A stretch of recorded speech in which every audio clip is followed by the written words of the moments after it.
Bonjour, et aujourd'hui je vais aborder un sujet très important dans notre métier, architecte, ingénieur, etc., etc. et compagnie, qui est le sujet de la faisabilité. C'est très important cette étape parce que ça dépend justement de bien saisir la faisabilité. Une partie importante de la réussite du projet se trouve là-dedans. Évidemment, aujourd'hui, on a un outil indispensable qui devient de plus en plus indispensable pour notre métier dans l'étape de faisabilité. C'est grâce à Autodesk Format.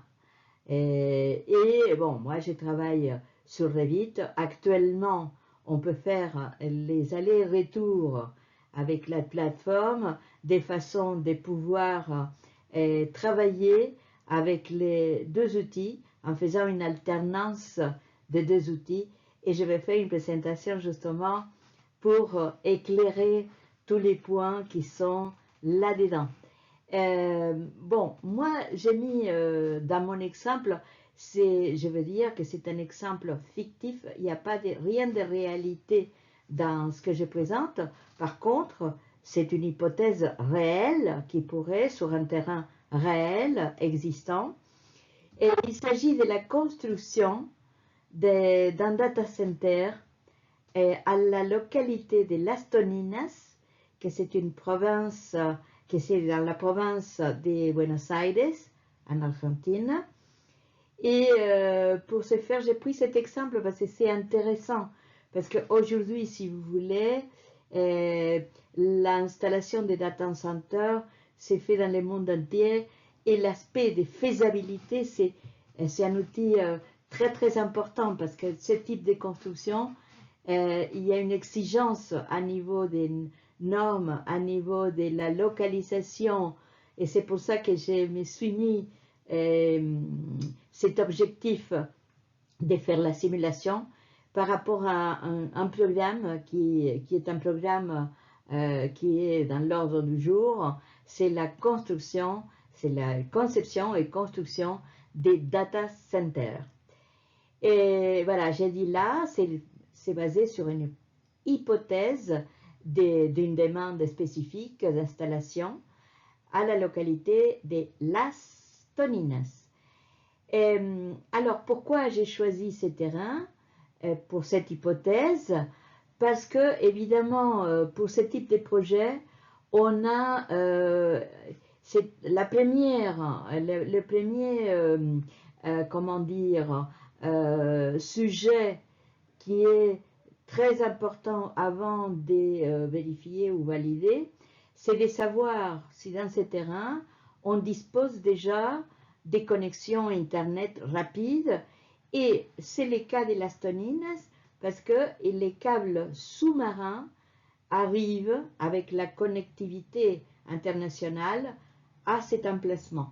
C'est pareil, vous allez voir, il y a des plans sur Internet où vous pouvez voir toutes les régions. C'est pas par hasard que Google, etc., sont connectés du côté des Chili.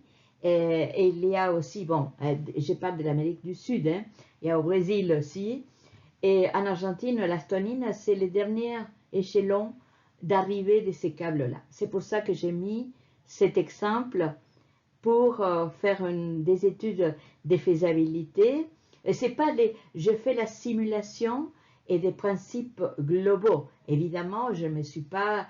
mais par contre, aujourd'hui, je vais proposer dans mon travail de conseil que j'ai fait sur mon site internet bimconseil.com, je vais inclure la possibilité, avec ces nouveaux outils Revit et Format, et pouvoir garantir et faire moi-même les études faisabilité avec des équipes évidemment interdisciplinaires qui vont aborder l'électricité, tous les aspects techniques très poussés qui interviennent là-dedans. Mais je vais proposer des services pour faire des études de faisabilité. Alors, l'avantage de l'outil Forma pour ce type d'études, c'est parce que ça on va les voir par la suite, mais dans cet outil, je vais trouver toute la possibilité de valider dans tous les domaines, aussi bien dans les domaines énergétiques que dans les domaines des contraintes morphologiques et des propriétés du terrain, de la localisation, les vents forts, les séismes, etc. Et ça, c'est justement, dès le départ, c'est la première chose à voir pour dire oui ou non, c'est possible ce type d'implantation. Alors, moi j'ai pris un modèle des bases et un modèle type qui est basé sur unité de 1 mégawatt heure. Et pour pouvoir faire un modèle que j'ai trouvé, un modèle un petit peu standard dans toutes les typologies que j'ai trouvées sur des réalisations standards. Vous savez qu'il y a aussi des conceptions aujourd'hui data center basées sur des containers, sur hors site, etc. C'est pas le but aujourd'hui. Moi, je vais pas m'arrêter. Peut-être je ferai une vidéo aussi pour voir les avantages et les inconvénients de chaque procédé.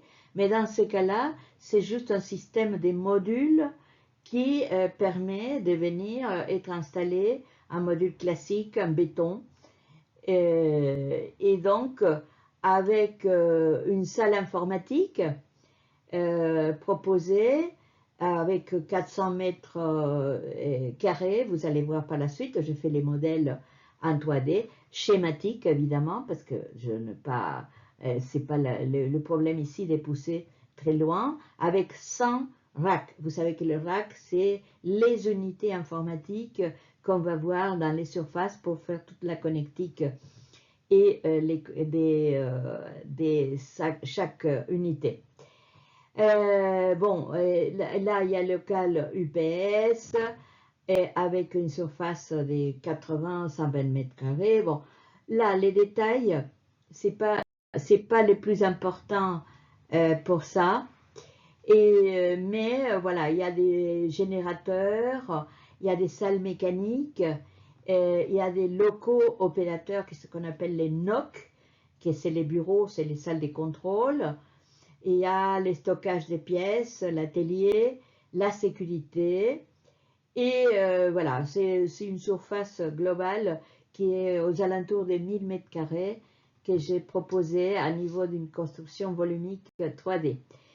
Et, alors là, je dois dire aussi, je m'arrête parce que là, c'est format et c'est l'insertion de la parcelle du terrain que j'ai choisi.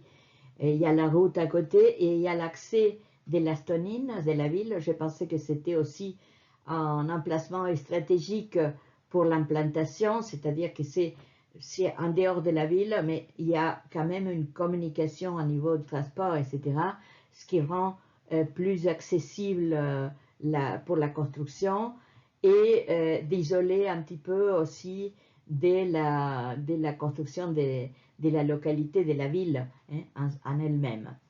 Et un système très particulier, c'est le système de refroidissement. J'ai regardé partout, les systèmes de refroidissement, c'est un point clé pour la réussite et pour faire des économies aussi en fonction de l'utilisation de l'eau pour refroidir. Et c'est l'air ou c'est l'eau.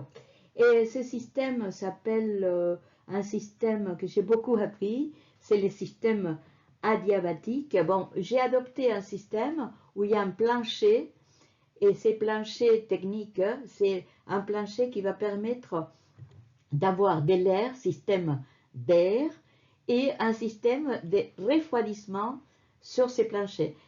C'est-à-dire que l'air chaud, ça va être en haut, comme c'est habituellement, parce que l'air chaud monte, et l'air frais, parce que c'est très très important de refroidir tous ces systèmes, ça chauffe énormément et ça consomme énormément d'électricité aussi. C'est pour ça que les prix d'électricité locale c'est aussi une des bases pour les études de faisabilité.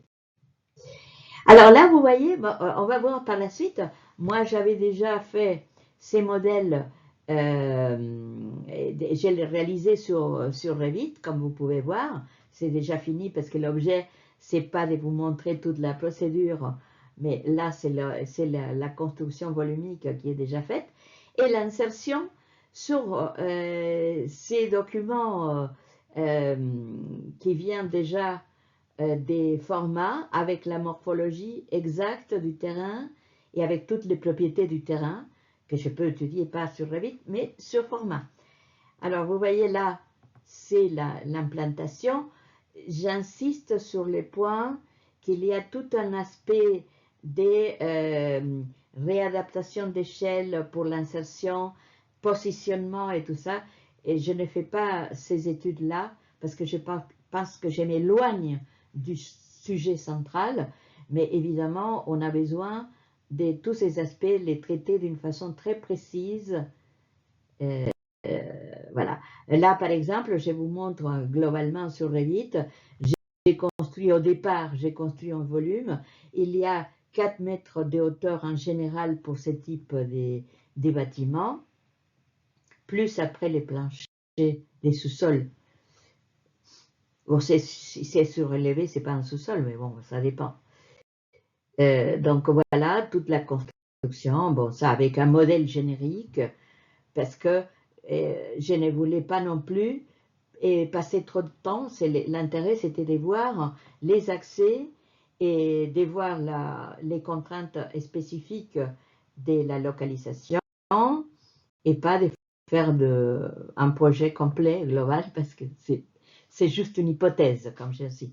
Bon, voilà, là, c'est les modèles avec les dimensions, qui sont des dimensions étudiées pour, évidemment, ce n'est pas des cotations dans l'air. Vous voyez qu'il y a les 100 racks dans les espaces, il y a une zone des UPS générateurs, et à l'entrée, il y a la salle NOC des contrôles, bref, tout est là, hein, à niveau des parties architecturales. On peut parler d'un parti architectural et pas d'un projet. Hein. Voilà, là c'est la construction volumique schématique. Vous avez à gauche tous les systèmes d'air, vous avez, bon voilà, l'aménagement des salles d'une façon approximative comme des volumes seulement. Et bon, là évidemment, je peux aussi aller sur Google Earth et avec le plan directement des bases des Google Earth, je parle des Google Earth et pas des formats, je peux déjà voir positionner et voir déjà si faire au départ des études, voir déjà comment ça cale à niveau de l'emprise. Et là, vous voyez la route, vous voyez l'accès et la ville, c'est à droite. Voilà, donc j'ai construit ces volumes là, vous voyez là les volumes plus la maquette très des principes de ces data centers qui est là.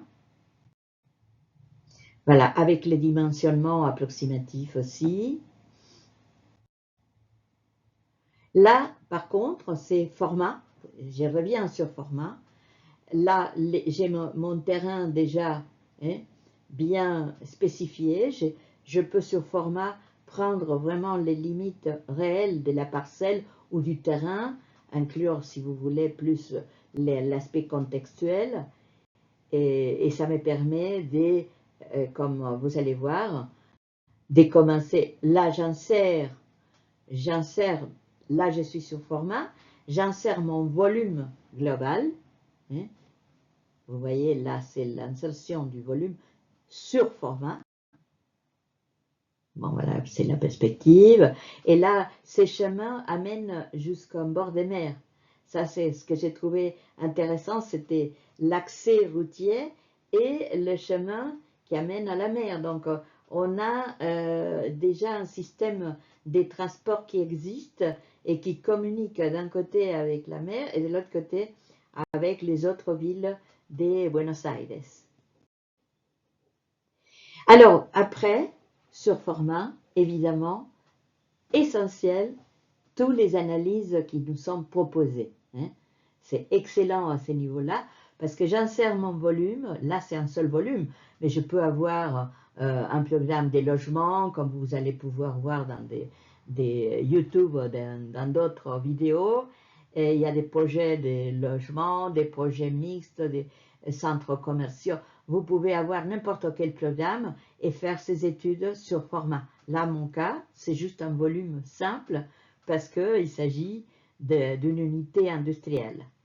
Et la première, c'est l'analyse de toutes les surfaces, les contraintes à niveau technique d'organisation spatiale. Et vous voyez que dans cette organisation spatiale, j'ai vous voyez que j'ai la surface totale que j'ai délimitée moi-même avec toute la morphologie du terrain, et je peux sur format récupérer la surface réelle. C'est-à-dire la surface réelle, ce n'est pas les rectangles, et c'est toute la surface avec la morphologie qui suit. Donc là, je peux obtenir un résultat précis par rapport à ces localisations et ces surfaces. Et quand on voit ça, moi je pense quand on allait faire des relevés des terrains pour commencer à faire les études des faisabilités, même dans des localités ici proches de Paris où je suis, donc c'était déjà déplacement, plus relevé, plus altitude, pour tout ça on passait quelques jours parfois. Oh, les géomètres venaient pour faire toutes les relevés. Donc ici, un clic et j'ai, c'est magique, c'est extraordinaire. Merci Autodesk. Et voilà, on a tous ces possibilités. On peut aussi, par exemple, j'ai remarqué que dans les contraintes que j'avais des contraintes qui étaient par rapport à la localisation des arbres dans la région. Et donc, qu'est-ce que je fais? Je fais un périmètre et je fais venir les arbres. Pourquoi? Parce que pour l'établissement d'un data center, quand cette unité elle est proche de la mer, il faut faire très attention évidemment à tout ce qui est vent fort, et puis avoir une couche d'arbres qui sépare cet immeuble de l'immeuble des bords de mer, c'est une contrainte et qu'il faut vraiment faire en sorte de soulever ces problèmes. C'est un problème très important. C'est pour ça que dans la géométrie, là, il y a un côté où je vais avoir toute une végétation que je vais implanter spécifique pour ces motifs seulement. Et après, je peux avoir sur format toutes les analyses en faisabilité, toutes les analyses des heures avec les soleils, hein, les apports du soleil dans les secteurs et comment ça... Bon, là, je fais juste, vous voyez, la présentation et les résultats. Mais il y a aussi, évidemment, des rapports des résultats avec des détails techniques précis. Moi, ce n'est pas mon but aujourd'hui de vous présenter ça parce que je ne suis pas en train de présenter un travail réalisé. Je suis en train de vous présenter une hypothèse avec les solutions possibles via la faisabilité. Bon, voilà, là c'est ça. Après, les potentiels aussi de la lumière, les potentiels dans la région des lumières, ça dépend des jours, des dates, etc. Là, on est à Buenos Aires, donc là, il n'y a pas de problème majeur par rapport à ça. Au contraire, je dirais qu'on a les avantages de cette implantation par rapport au climat en général. Hein. Et les analyses, là, vous voyez, c'est des analyses des conditions du site, et vous voyez là le vent qui influence et qui, voilà, là c'est les résultats, Et les résultats, c'est toujours, moi j'ai dit le résultat. Le résultat, c'est un grand mot, parce que ça dépend de la date, ça dépend de l'heure, du jour, etc. On va avoir une analyse qui est précise, localisée dans les terrains spécifiques, mais en même temps qui donne des données réelles. Et c'est ça qui nous intéresse. Hein. C'est pas juste d'avoir des rayons rouges, verts, parce que ça sert à rien. Hein. C'est les analyses qu'on peut faire derrière et suivant des dates. Parce qu'il y a des dates parfois on a besoin de connaître les moments les plus à risque à niveau climatique. Évidemment, là, par exemple, pendant l'été, on peut avoir vraiment faire monter la température parce que c'est des régions où on peut arriver à des températures très hautes. Donc, l'analyse, on va les faire par rapport à ces limites-là. On ne va pas venir voir un jour où il n'y a aucun problème. Hein. Voilà. Donc, après, et bon, tous les microclimats globaux peuvent être aussi avec format analysé. Et là, vous voyez, j'ai pris aussi le mois de janvier, j'ai pris n'importe quoi, bah, pas n'importe quoi, mais j'ai pris une analyse en fonction d'une date que j'ai fixée. Hein, parce que c'était très important de fixer une date pour ça. Donc, vous voyez que là, c'est les résultats de cette analyse. Alors, noise analysis, c'est le bruit. Hein? Donc là, vous voyez le schéma, il est très clair, malgré que ce que je reproche à Format, c'est que Format, aujourd'hui, il pourrait avoir tout ça en français aussi, et on les a en anglais. Aujourd'hui, la traduction, c'est tellement facile, un petit effort Autodesk pour avoir tout ça en français. Hein? Ça évite d'aller et venir pour savoir qu'est-ce que c'est.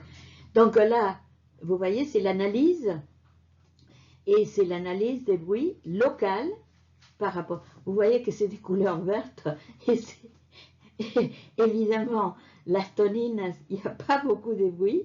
Déjà, c'est isolé de la ville, et à Zalanto, il n'y a rien du tout. Donc, les bruits, sauf une bombe atomique, que je ne souhaite pas à cette localité, pour le reste, il n'y a pas de bruit. Hein. Donc, on ne va pas avoir des problèmes de ce type. Et aussi, les analyses énergétiques. Ça, c'est un problème particulier qu'on analyse pour voir quel est le système qui est le plus adapté. Évidemment, là, on va parler des panneaux solaires, etc. Et moi, j'ai des doutes que par rapport à tous ces systèmes de renouvellement, j'ai quoi que, bon, des préférences, c'est pas vraiment rentable. Et pour adopter ce système, c'est lourd, et ne parlons pas des éoliennes et compagnie. Bon, mais ça, c'est mon opinion, et c'est hors du sujet que je présente aujourd'hui. Et voilà, là c'est l'analyse. Et après, les carbons importés. Bon, ça, les carbons importés, voilà, on les fait aussi, les carbons importés, voilà, je vous présente. Moi, je ne crois pas tellement à cet aspect, mais bon, il est là, hein? On peut profiter et savoir si on importe beaucoup de carbone ou pas. Bon, voilà. Et voilà, donc là, j'ai fait les tours global et j'ai dit en grande synthèse, parce que quand on fait la faisabilité, tout ça, il faut qu'on fasse à côté des tableurs Excel pour faire des comparatifs et tout ça. On ne va pas faire la faisabilité juste avec des rayons, des lumières, si c'est bien éclairé ou pas. Hein. C'est pas sérieux, c'est pas professionnel. Donc, Format propose un outil professionnel pour l'analyse. C'est ça qui est important. Donc là, vous voyez que ce format, je reviens avec mon modèle Revit, déjà la maquette, et je l'implante déjà sur la morphologie réelle, ce qui me donne une première faisabilité, qui est la faisabilité géométrique. Parce que si je travaille en principe avec un module virtuel et un prototype. Ces prototypes, je ne veux pas les faire avec déjà un principe avec l'ondulation existante d'un terrain hypothétique. Je vais les faire à plat. Donc, première analyse très importante, je mets ma maquette à plat sur le terrain et à partir de là, je vais voir qu'est-ce que je dois faire par rapport à suivre, soit créer une plateforme et niveler les terrains, soit parfois, si je peux, profiter de la morphologie pour faire suivre mon architecture avec la morphologie réelle.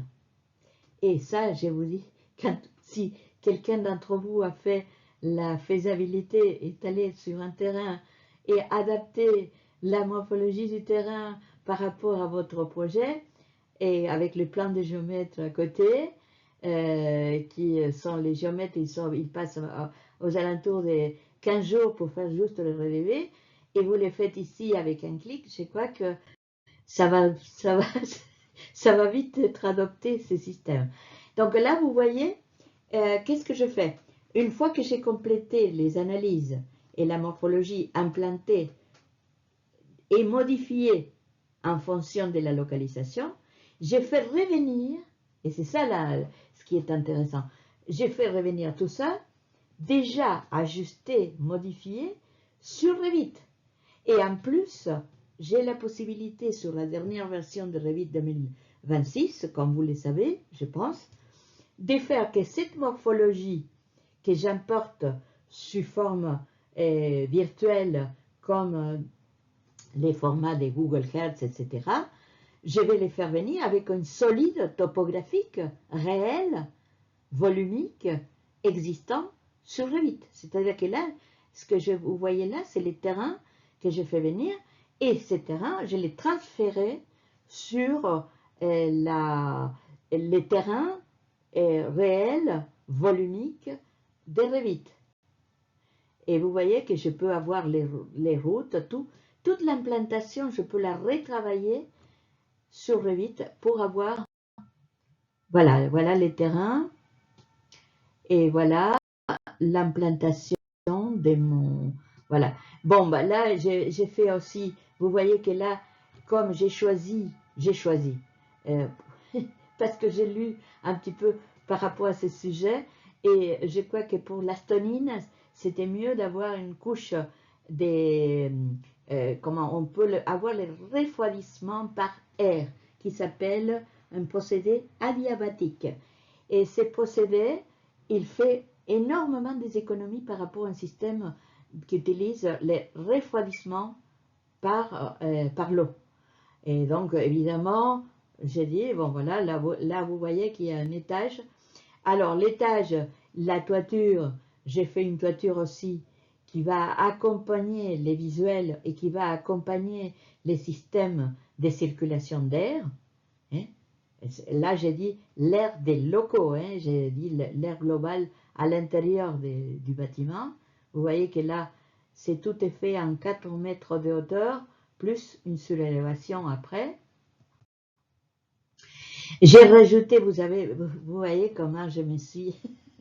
c'est extraordinaire au niveau de l'esthétique. Vous voyez que c'est une toiture d'hangar simple, parce que le but, c'était pas de chercher l'esthétique là, évidemment, c'était de chercher une structure qui puisse remplir les conditions d'aération, de ventilation et des visuels, évidemment, pour les bâtiments. C'est un conteneur que j'ai fait, c'est pas un projet. Et là, si vous voyez, j'ai rajouté déjà des arbres comme famille que vous connaissez, je pense, de Revit. Et là aussi, je dirais que la bibliothèque Revit, il faudrait Autodesk qu'il fasse un petit effort, puisque même dans 2026, on a, on a de plus en plus de possibilités végétaux, mais c'est pas encore gagné. Hein. Donc, voilà. Donc là, vous voyez, j'ai la circulation. J'ai créé une zone de parking parce que je pense que c'est important là pour quand on amène le matériel, etc. Et pour les gens qui travaillent, d'avoir un parking. J'ai créé une zone de parking sans calculer évidemment le nombre de personnes qui travaillent.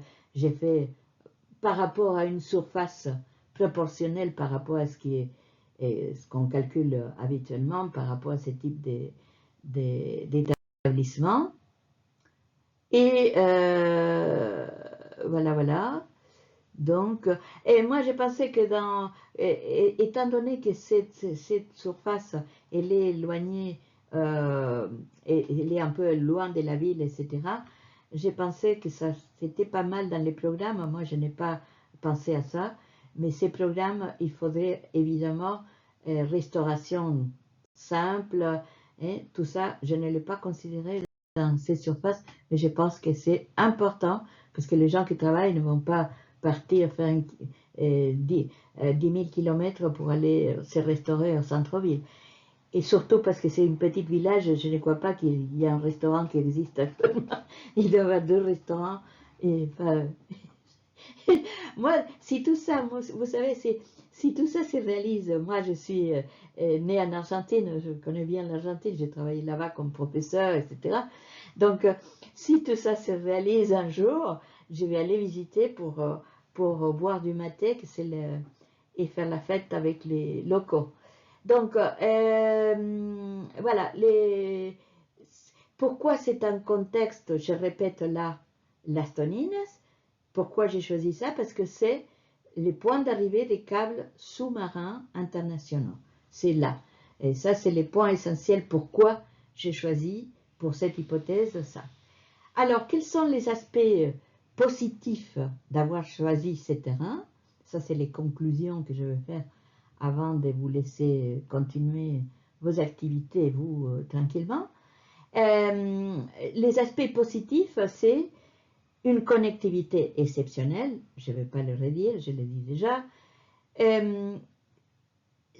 C'est la souveraineté numérique, c'est-à-dire que ça permet de renforcer l'infrastructure critique de l'Argentine aujourd'hui, qui est très dépendante des fournisseurs étrangers. Donc il y a un aspect local à considérer que ça permettrait de renforcer cet aspect-là. Après, évidemment, les développements économiques régionaux, parce que là, il y aura du travail spécialisé, moins spécialisé, mais la création des emplois locaux comme ingénierie, maintenance, sécurité, etc. Et aussi, faire venir et attirer les entreprises de cloud, hein, les opérateurs télécoms, etc. Ça fait aussi que c'est une localisation qui est un peu aujourd'hui, je ne dirais pas à l'abandon, mais c'est comme tous les petits villages et petites villes en Argentine. Donc, il y a cet aspect-là. Il y a un climat modéré, parce que c'est un climat tempéré à côté de l'océan Atlantique. Et la possibilité de free cooling une partie de l'année, ce qui réduit aussi les coûts énergétiques. Hein? Vous voyez, ça j'ai regardé, et ça, c'est la raison pour laquelle mon hypothèse n'est pas de la folie comme ça que je dis, bon voilà, je vais voir qu'est-ce qui se passe sur un terrain dans le monde. J'ai choisi, et d'ailleurs parce que je connais très bien l'Argentine, et donc c'est un pays où j'aimerais bien faire ce type de faisabilité.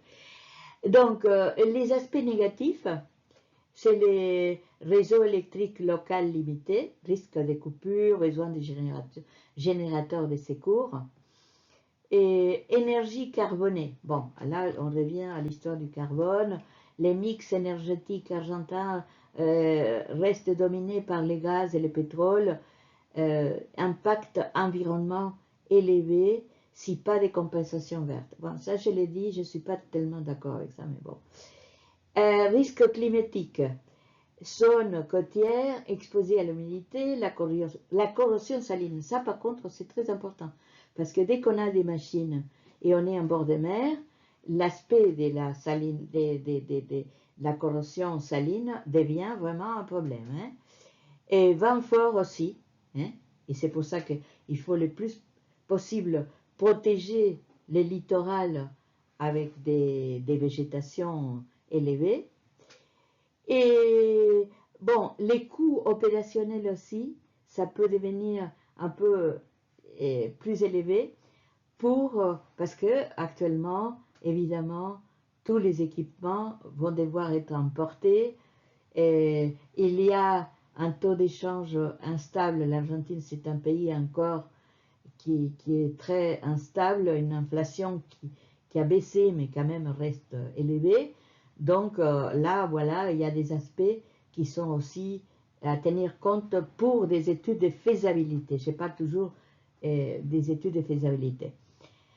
La conclusion générale, c'est aujourd'hui, avec les nouveaux outils disponibles sur Revit 2026 et les échanges possibles effectués avec Autodesk Format, aussi bien pour les analyses que dans les choix de la configuration typologique adoptée, nous pouvons effectuer des études de faisabilité très rigoureuses pour n'importe quel programme d'architecture.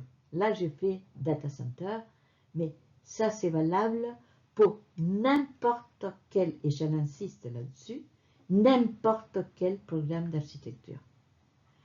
Donc, et merci Autodesk. Et puis voilà, et je reste à votre disposition parce que moi, je vais créer dans mon site un espace spécifique pour faire et proposer à des entreprises, à des institutions, et pour faire vraiment venir avec tous les outils que j'ai, je peux faire ces études de faisabilité dans une localisation, peu importe si c'est en France ou si c'est à l'extérieur. J'ai tous les outils pour pouvoir réaliser des A à Z, en équipe évidemment, avec des techniciens qui vont faire les études poussées de chaque domaine, mais toujours dans la méthode BIM qui vous permet de travailler ensemble, justement. Et je vais proposer des services en exclusivité des études de faisabilité. Voilà, j'ai fini mon histoire. J'espère que ça vous a plu. Et j'attends toujours des commentaires, même si c'est négatif pour dire ce que vous avez fait, c'est l'horreur, ça ne sert à rien. Mais j'attends aussi de dire, moi j'aime beaucoup ce que vous avez fait, et puis voilà. Et ça m'aide aussi à pouvoir plus diffuser la vidéo. Merci beaucoup, à bientôt.